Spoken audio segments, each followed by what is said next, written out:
there are some things that we readily identify in other people and then only sometimes think, well, gee, if this is what I see in other people, maybe it applies to me as well. And one of those things is bias. You hear someone talk about a certain subject and you say, man, he's not getting it. He's not getting it.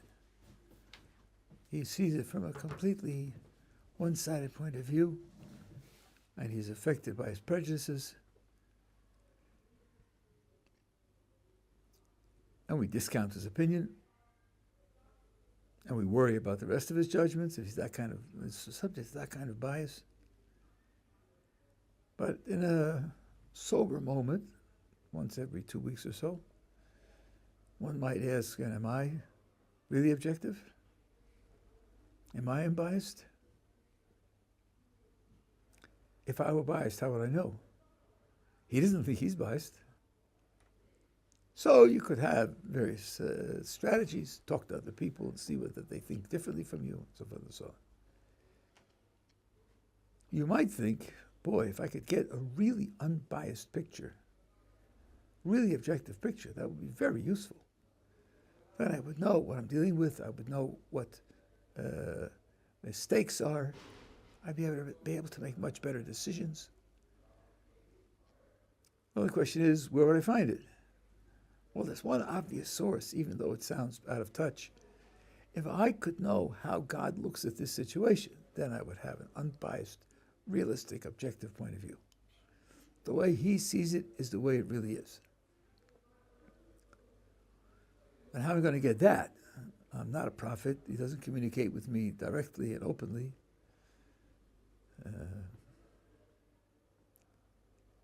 But suppose God wrote me a book. That might be a clue. I could look in the book. If he describes something, either directly or by implication, I might be able to figure out how it looks to him. And that would be very valuable. Now, I think that, in that sense, God did write us a book. The books of Moses, books of the prophets, the oral tradition. In all of these, God revealed to us his message for us, his communication for us. We cannot do any better than to look at a situation through the lens of those communications to get as objective a perspective as we are possibly capable of. So I'm going to give you some examples of how one does that and how looking at it from God's point of view can change quite substantially the way we look at it, the way we feel about it, and the way we ought to react to it.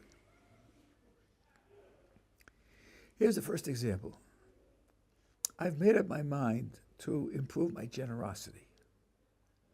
So I've decided Friday nights, I'm going to look around in shul and see if there's anybody I don't know.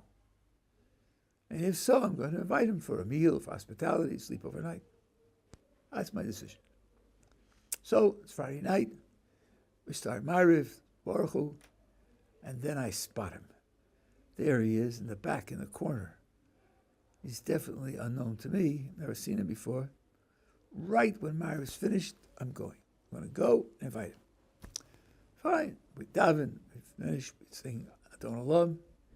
I get up out of my seat to go to greet him and to offer him hospitality. But Ruvain is one step ahead of me. He's walking towards the corner. It couldn't be that Ruvain's going to offer him hospitality. I hear Ruvain saying, hello, how are you? Who are you? Do you need a place to eat, a place to sleep?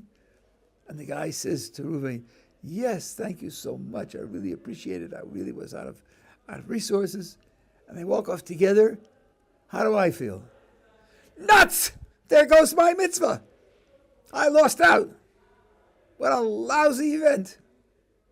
Okay, that's how I feel. Now let's look at it from God's point of view. Well, the guy got his hospitality. Reuven got a mitzvah. And I got the credit for a mitzvah because I had decided to do it And even though I couldn't carry it out, I get credit as if I had done it. From God's point of view, it's a win-win-win situation. So why am I upset? Because I'm not looking at it from his point of view. I'm looking at it from my parochial point of view of, did I get my mitzvah or did I not get my mitzvah?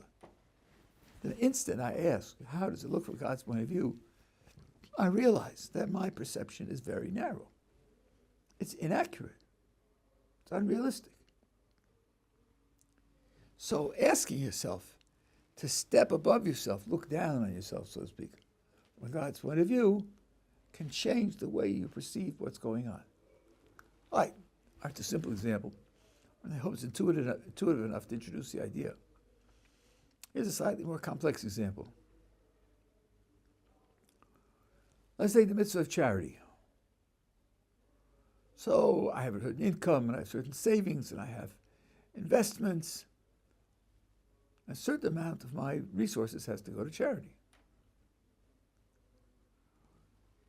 And it's a calculation, and sometimes there are tricky questions. How much of my capital and how much of my invested interests, how much of my net worth should go to charity.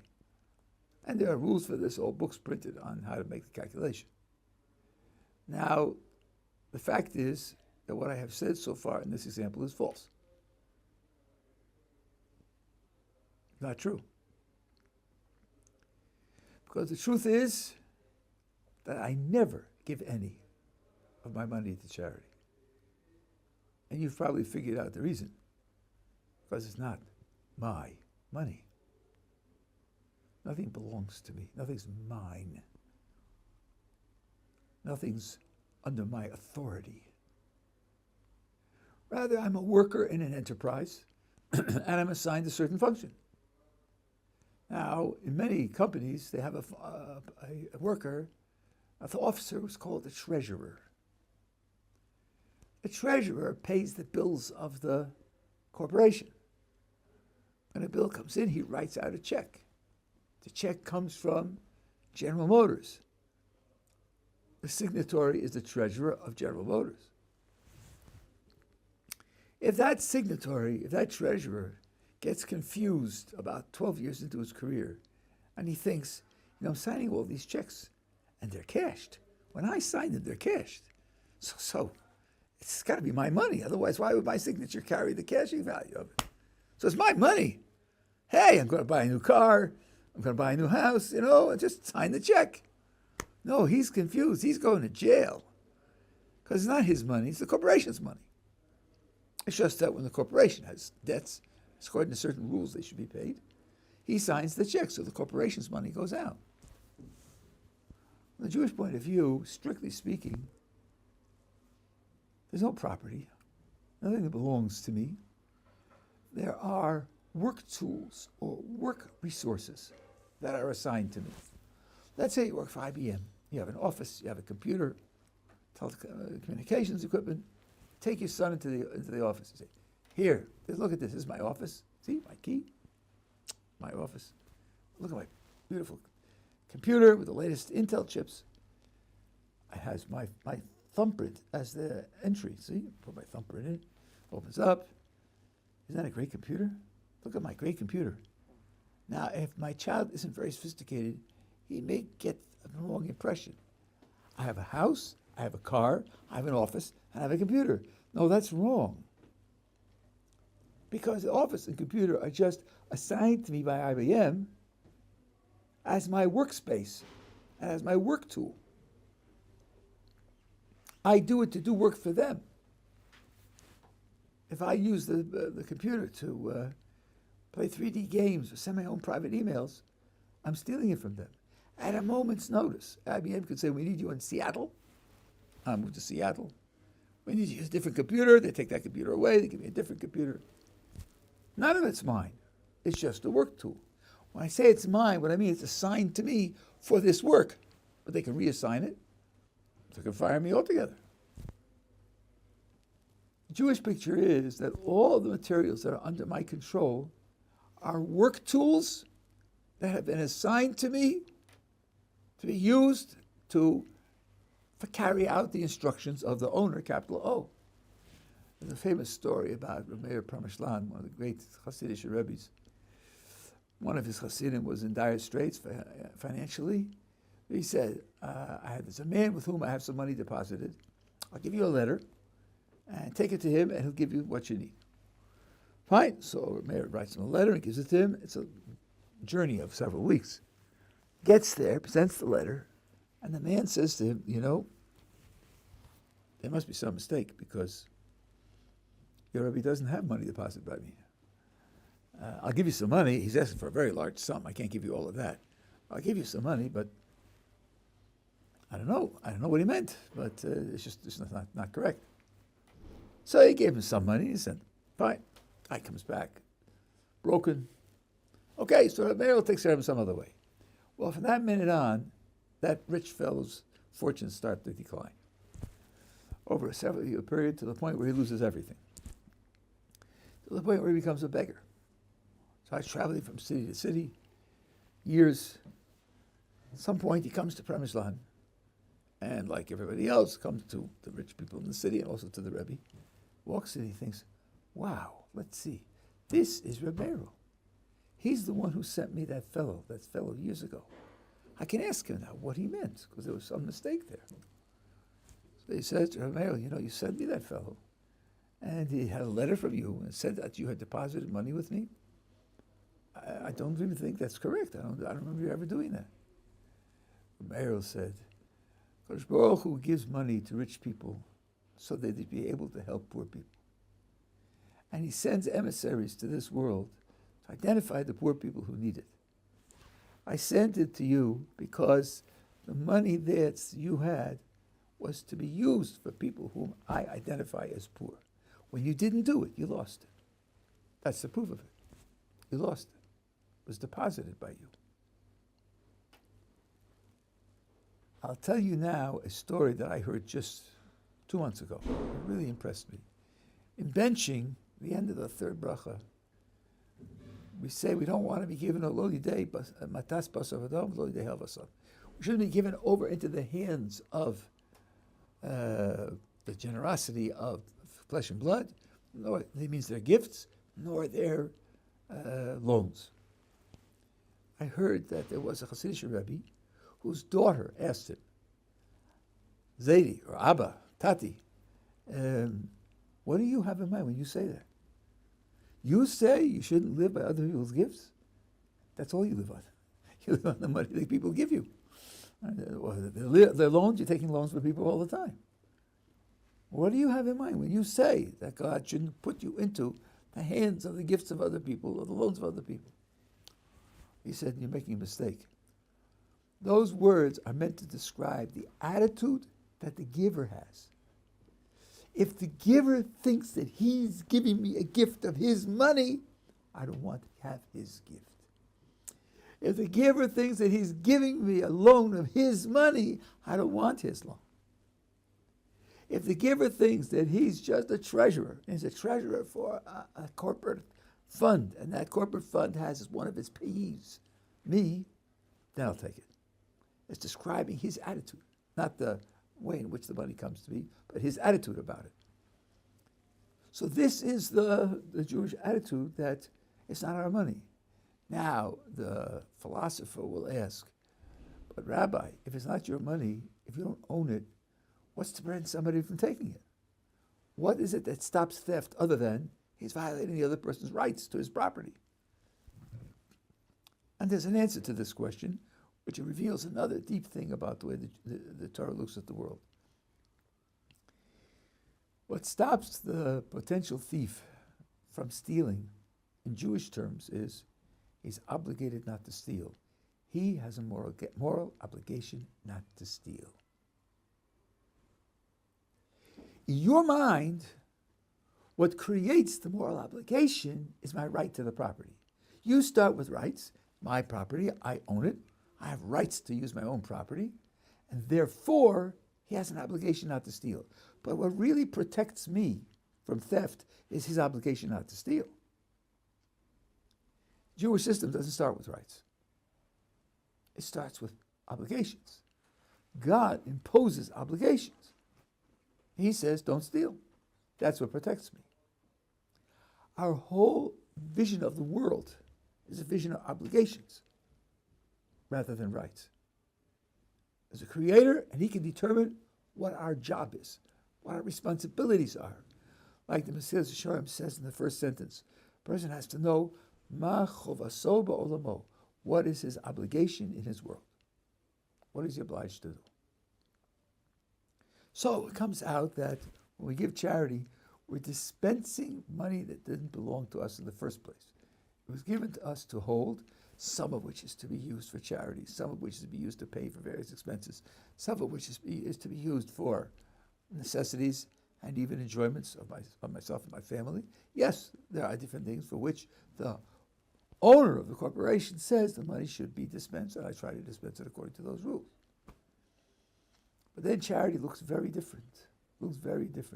Done realistically, there's no self-sacrifice at all. It's done in real spiritual terms. The giver is not losing anything. He never had it. It was never his. He's just faithful to the terms that Kadosh Baruch Hu set up for his world. Here's a third example. The point of the example will only become clear as we go on with the discussion. Here's the first observation. I sometimes imagine a conversation between myself and Einstein. We meet, we converse for 20 minutes, and then we part and go our separate ways. And as he walks off, Einstein says to himself, my, another mental cripple. Because up against Einstein, for sure I'm a mental cripple. I'm helpless. Okay, he's right. I am a mental cripple compared to him. Is my life worth less than his because I'm mentally less capable? Is the answer obvious? It's at least not obvious that it is worth less. Why would my life be a less worthwhile life than his? Because I'm less intellectually capable. Even if you don't put in other factors that compensate, maybe I'm intellectually less capable, but maybe I'm more sensitive or more generous or more kind. No. Let's take two people who are equally generous, equally kind, equally responsible, and one is much brighter. Is the life of the brighter person worth more than the life of the less bright person? I don't think it's at all obvious that it is. He has a great gift, a great power, a great talent. And the other person doesn't have a great gift or power or talent. How does that determine that his life, in other words, to put it brutally, if you had to choose who should live or should die, would it be obvious that you should choose the one who's brighter? Now, if the person's brilliance is being used to serve other people, so then maybe yes. But suppose his brilliance is being used in creating very, very complicated chess problems and solving them, well, from which no one's benefiting. He's just very bright. He has more brain power. Does that mean that his life is worth more? So when I thought of that experience, I thought to myself, no, it's not obvious at all. Okay, so now I have a little bit above average intelligence. What about a person's intelligence is less than mine? Is there any reason to think because he has less intelligence, because he can't solve such complex problems, because he can't think up such imaginative theories, that his life is worth less than mine? Why do I think that? Okay, now, let's see, this is 2022. About 70 years ago, when they first began to test embryos for their health, they became able to diagnose certain diseases in the womb. Some of the diseases meant a very short lifespan, or certain types of suffering, certain types of disabilities. And a certain segment of the population said, well, they'll do an abortion. Why bring a baby like that into the world? And of course, to this minute, there's a gigantic abortion debate in America and other places. Rav Moshe Feinstein wrote a tshuva on the Jewish attitude towards abortion, which is complex. In one section, he made the following observation. He said, who are we to determine whether this embryo's lifetime isn't worthwhile? Isn't worthwhile to who? Isn't worthwhile for what? In what context? Well, for us, a life is a body connected with a soul. It brings that soul into the world. The purpose of that is for something to happen to the soul that the soul needs. We are going to decide that that soul doesn't deserve this body, that soul coming into the world with this body is not a worthwhile life. How are we going to decide that exactly? Because the person won't understand Shakespeare, because the person won't ice skate, because the person won't climb Mount Everest. That's what makes a life worthwhile? I don't think any of that is obvious. A life. So, Rav Moshe said, when we talk about abortion, we're talking about destroying a certain entry of a soul in a body into the world to live a certain amount of time for a certain purpose. And if you can't identify what the purpose is, if it's the purpose of the Creator, you can't make any reasonable judgment as to whether that life is worth it or not. Not to mention the fact that the decision is almost always colored very significantly by the expectations and the enjoyment that the parents expect that they have with the child, not for the sake of the child.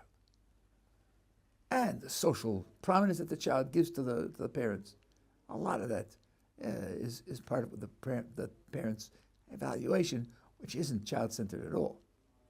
But even without that, suppose the parent was really totally child-centered, had no interest or personal value in the decision whatsoever. Still, how would you make a decision like that? There is a wonderful short story, I think it's called A Trip to Amsterdam. The trip describes a family that had planned a vacation in Italy. And they prepared for months. They learned some Italian. They learned some about Italian history. And they learned about the various places they were going to visit. And the climate. They chose their wardrobe in concert with their plans. And they made hotel reservations. Get on the plane. And they're flying. And then somehow when they look at the map of the flight of the plane, it doesn't seem to be going in the right direction. It seems to be going a little bit too much north and not landing in Italy. And then the captain comes on, fasten your seatbelts, we're landing in Amsterdam. Amsterdam? We're going for our vacation in Italy. Amsterdam. Something got mixed up. With the tickets, with the reservations, something got mixed up. Now's the parting of the roads. It's wasted. The whole thing's wasted. It's a mistake. It's awful. Well, we'll just cancel it. We'll go back home.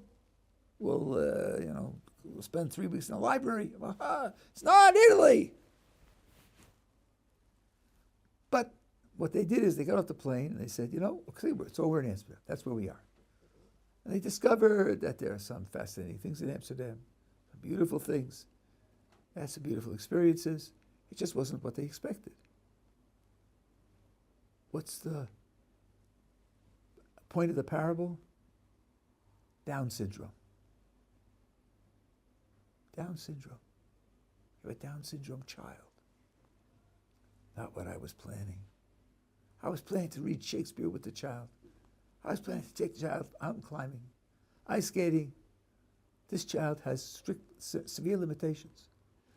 Talk to parents who have accepted their Down syndrome children and who have loved them, what they bring to the family in love and in sharing and in affection. That's the Amsterdam. What you didn't expect, weren't planning on, it doesn't answer the hopes and dreams that you prepared for, but that's what's assigned to you. Now we come to the real picture, the real Jewish picture. Why are you pregnant with this fetus? Why are you giving birth to children? This is part of your divinely assigned responsibility. It's your contribution. It's your project to bring these children into the world and to care for them as God's custodian, to enable them to have the most divinely fulfilling life that they can have, with more capacities or less capacities, more years or less years. Everyone will tell you should treat children as individuals. Right. Shouldn't give the same things to each child. Shouldn't treat all the children the same way. The children are different. Right. And don't press the child into your mold. And don't think of the child as your self-realization. He'll go to Princeton. I only went to Albany State College, but he'll go to Princeton. No, don't treat the child that way. Treat the child in his own way, because you're a custodian for that child's own development. They'll tell you that, and they'll tell you, oh, if they were diagnosed your fetus with Down syndrome, have an abortion. Why exactly? Well, they're so low functioning. That's right. What about treating each child in its own way? How about being custodian for its own development? Who are we to determine where do you put the cutoff? 90 points IQ? 85-point IQ? How did you make that line? How did you draw that line? Almost certainly you drew it because it'll be more challenging for you, it'll require more investment from you, but I thought your role was custodian. Well, I've got so much time and effort to be a custodian. That's possible. It's crude and it's brutal and it's immature, but I could understand that. But that's not a principled decision that this child doesn't have a right to live. It's that I don't want to do it. The Jewish perspective is one that leads you specifically to see the children as individuals and to understand your custodianship. I used to go in London to a family that had a child with Down syndrome. He was very high functioning. They loved him dearly and they treated him with exquisite care and consideration. He once challenged me to a game of chess. Fine, I'll play chess with him. And we're playing chess and I'm answering telephone calls at the same time, making this move, that move. I lost a rook, I lost a knight, I lost a bishop. All of a sudden, I'm considerably behind, And then I start sort of playing more seriously. And we traded pawns, and, when you're behind and you trade, you're losing. Because 1 out of 7 is much more than 1 out of 10. Right? I lost the game because I wasn't paying attention. So the whole abortion question takes on an entirely different complexion. When you think of yourself as a custodian for a human life which has a spiritual purpose, that spiritual purpose you're not really capable of appreciating or evaluating, and then thinking that you're going to make the decision. And I don't care whether you're the man or the woman. It makes no difference. A woman has no right to make this decision any more than a man. So, here's another example where when you see something from God's point of view, the whole perception of it changes. Now, here's another example. Let's think of the prospect of dying before 40. Dying before 40. Boy, that would be considered very tragic. And by the way, if you're considering it in terms of life expectancy, and you say, well, you're saying that because life expectancy today is 80, but 300 years ago, life expectancy was 50. That's a mistake, because life expectancy is calculated on the basis of the length of life of all the ones that live and die, which includes a gigantic amount of child mortality. Once you take out, let's say, all the ones from 0 to 5, life expectancy becomes much longer. That's why you don't have many people in cemeteries who are 35 or 26 or 12, except they killed in wars and that sort of thing. But the adults who live much longer. Now, So dying before 40 was a short life even then. Is that a tragedy? Well, let's see. The Arizal, the greatest Jewish mystic in the last 500 years, died before the age of 40. I'll tell you, I find it very difficult to work myself up into a feeling of tragedy. Look how terribly tragic that was. He only didn't live, he lived less than 40 years. By the way, those who tell you can't study Kabbalah till after you're 40, think again. The Rizal died before 40. And the Ramchal died before 40. Two greatest mystics in the last 500 years. So, what exactly is going on? Well, length of life is only a relative blessing. It's relative to more similar life, and if the life was on balance good, so more of it is a bigger blessing. But not an absolute blessing.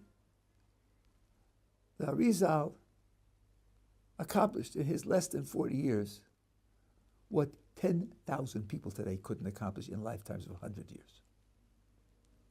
You're talking about someone whose existence was so qualitatively above anything that we have, that his 39 years or 38 years outmatched in quality, in accomplishment, in closeness to God, in spiritual glow, thousands of people today. I can't think of that as a tragedy. I can't even imagine what more he could have or would have accomplished in more years. Apparently, Kodesh Baruch Hu said, you've made your contribution. And you made your contribution, that's it. Same with the Ramchal. You know, the Ger Rebbe, one of the Ger Rebbes, I forget who it was, maybe 80 years ago, lost a 27-year-old son. Everybody treated it as a gigantic tragedy. People came to comfort him, menachem him. He said, you're all mourning the years I didn't have with him. I'm thanking Kodesh Baruch Hu for the 27 years I did have. Meaning, every year is a gift. Nothing is deserved. It's all a free gift. So what are you going to do? Complain you didn't get more free gift? That's not healthy. It's not morally healthy. It's not spiritually healthy. So, the attitude towards length of life, it's called Tzva Yamim, satisfaction of days. Each day was a packed day. If you have a life of which each day is a packed day, that life, if it's 40 years, may be worth 500 years. And a person could live to 120 and have his days superficially spent, mostly wasted. So then that 120 years is maybe 20 years. That's about what you do with the time that you have. So even length of life, looked at from a divine point of view, is a tremendous matter of relative importance. There's one more point in this section I would like to make, and I think then you have the general idea, and you could make these investigations yourself. Just that when you haven't made the investigation, you should be cautious and realize that maybe you're not getting what it's really about. What makes events meaningful? What is meaning? Now, this has been discussed a lot by philosophers and so on. I came up with a theory many years ago, and I saw it recently. I saw it in print in a couple of places. Let's take for some examples. What cereal shall I have for breakfast? Where shall I send next Shabbos?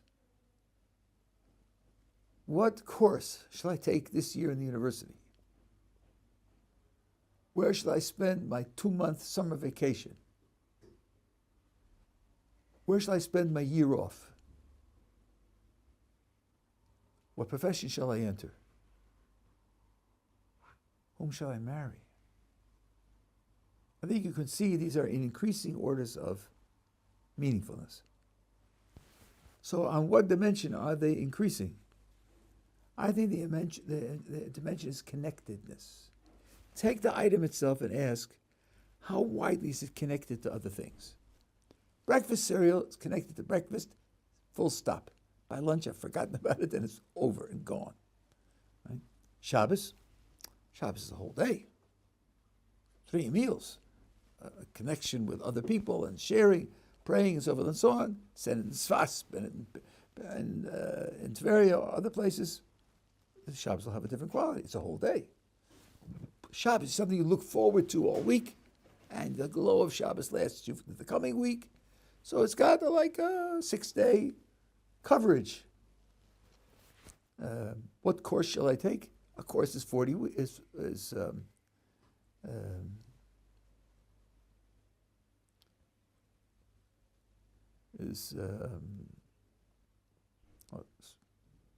30 credits, just like 20 weeks in university. Now, of course, I'm taking 4 other courses at the same time.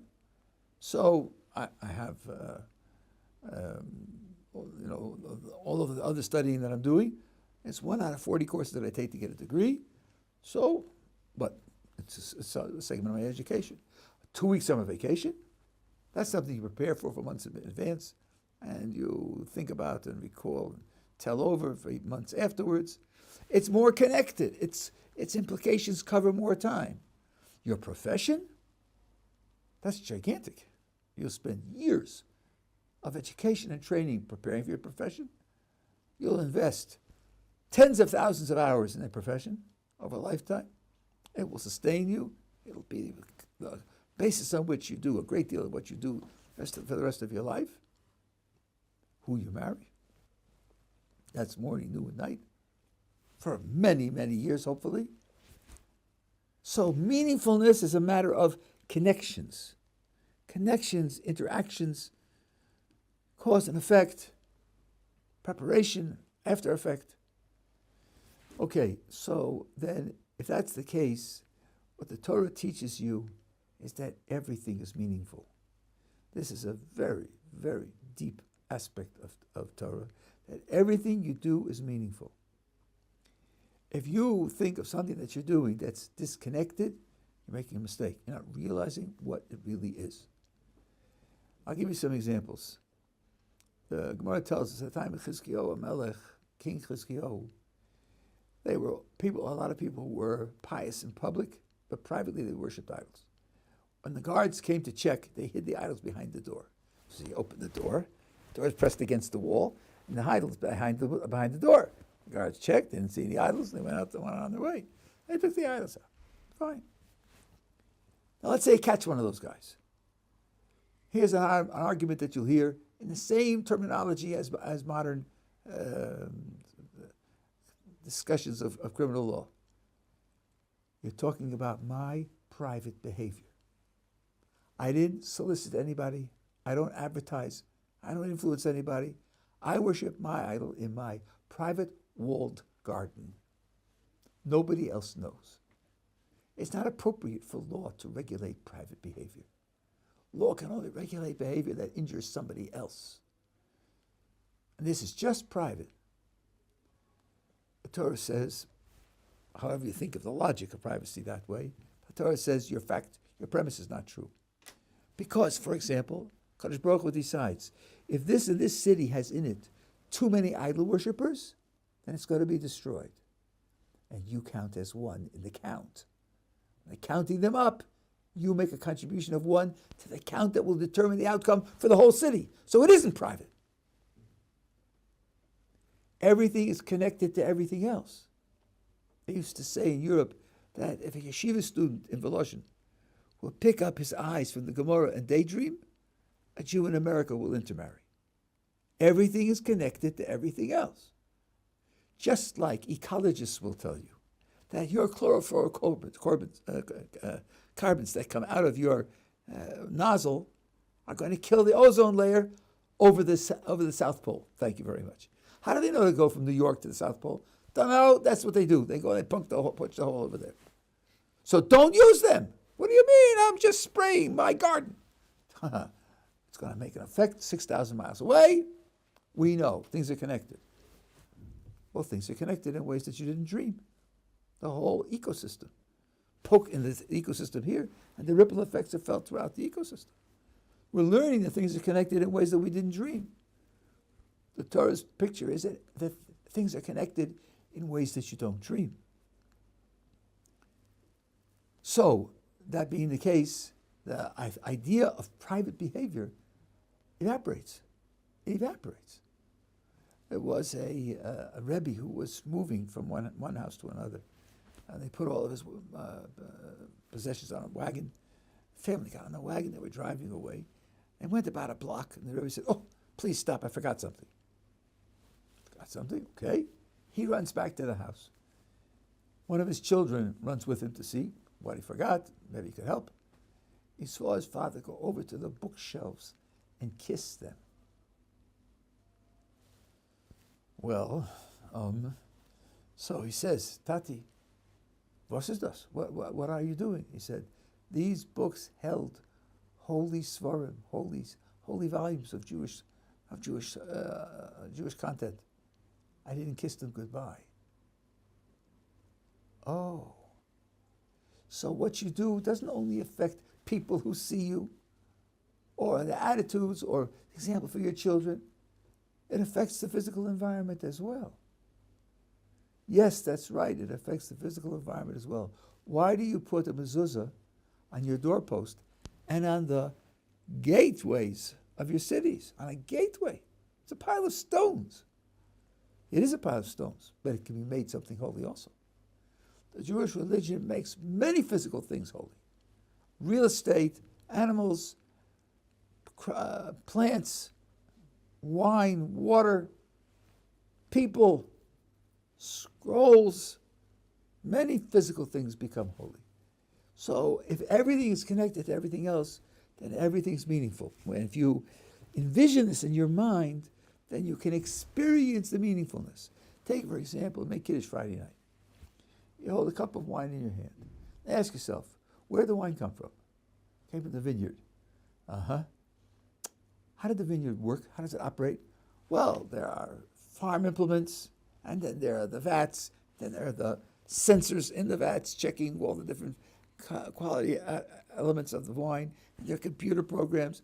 Well, somebody had to build the vats, somebody had to make the computers, somebody had to create the program. There's a whole commercial network out there that's working together to make the wine. Then it has to be put in bottles, so somebody had to make the bottles. That's shipped by truck. From one place to another, there has to be protection, that it won't be stolen or damaged on the way. It has to be social order. It has to be a government. There has to be a police force. All of that is implicated when you hold that wine. So all of it gains an influence from your making Kiddush.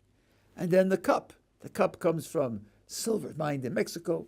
The artisan in Santa Fe, California, is the one who designed it. And then it's shipped internationally to Israel. All that requires all these types of human services working together to produce this very simple reality. Holding a silver cup of wine in my hand Friday night when I make Kiddush. That whole network that works together to produce what I'm holding in my hand, that network is affected by the words that I say when I make Kiddush. I'm elevating the whole thing. So that means that when I do that, if I have this in mind, I realize the enormous meaningfulness of each of the events that take place, especially if what I'm doing is a direct mitzvah. Then its meaningfulness, it stands in a progression. How many generations have made Kiddush on Friday night? How many hundreds and hundreds of millions of people are we talking about throughout history have made Kiddush on Friday night? And I'm taking my place in this year, and after I'm gone, there'll be my children, grandchildren, great-grandchildren will take my place, and they will make Kiddush, and I live in this long chain. When I was first becoming religious, someone who gave me a lot of help and a lot of inspiration, Avram Horowitz, said that I envisioned myself as a link in a chain from the creation to the coming of the Messiah. And I hope and pray that I won't be a broken link. That means everything he's doing, he's looking from the creation to the Messiah. He sees himself in the middle as joining that gigantic chain. That makes everything that he does tremendously meaningful. Here's using the philosophical concept of meaning. The Torah tells us that everything you do is meaningful. This is part of Jewish inspiration. It's why it's inspiring to live as a Jew, and why when you do live as a Jew and live with this in mind, then the things that you do become an expression of your deepest commitments, your deepest understanding, and your deepest spirituality. So these are lessons of how to look at things from God's point of view, which means the Torah's point of view, which He revealed to us, and to use that to gain an objective perspective. And of course, if you have an issue and you want to pursue this, go to the nearest rabbinic scholar and tell him what your issue is and ask, how does the Torah look at this? You may find a very surprising reality, which will then give you a much better, more realistic orientation to what you're facing.